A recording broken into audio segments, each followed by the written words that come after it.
Tom is the only child who sort of is out of sequence. He was born in July 12th. And I know when he was a little bit older, I told him that he died on the same day that Thomas Jefferson and President Adams, and there's a third one.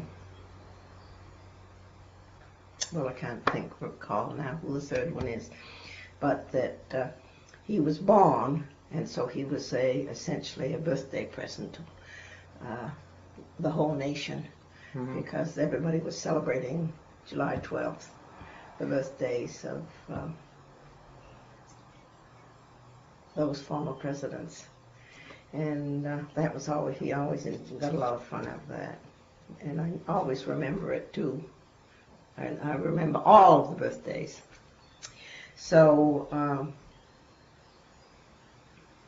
he was the heaviest and biggest, longest baby that I delivered, and that was a great treat.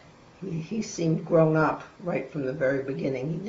He never slept in the bassinet that Robert began life in, and went right into a crib.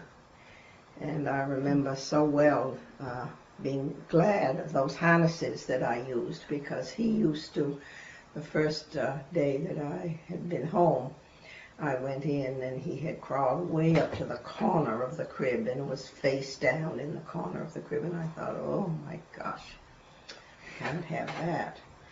So I put him right into the harness, and I must admit that since then I don't think he's ever been harnessed by anybody or anything. Maybe the discipline of the planning board has helped him somewhat. But as far as sleeping, I think he still sprawls freely all over the bed. So he and Alice were great friends.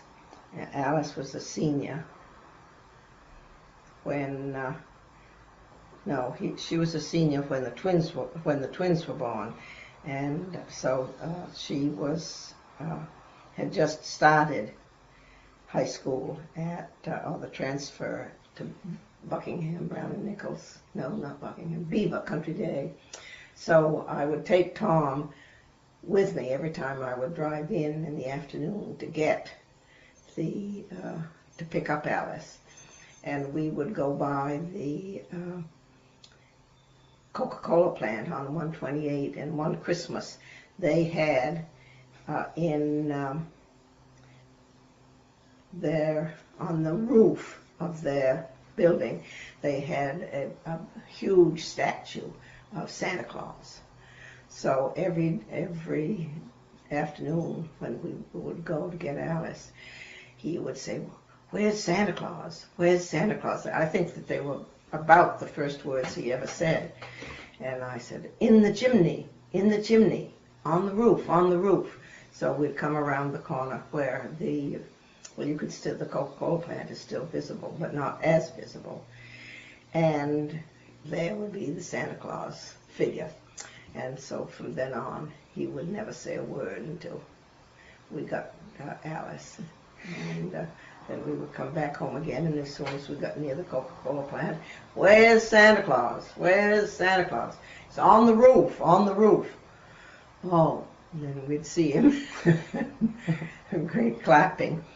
So I don't know whether he remembers that. He probably does, because it was pretty impressive how faithful he was to the inquiry. Now let's see.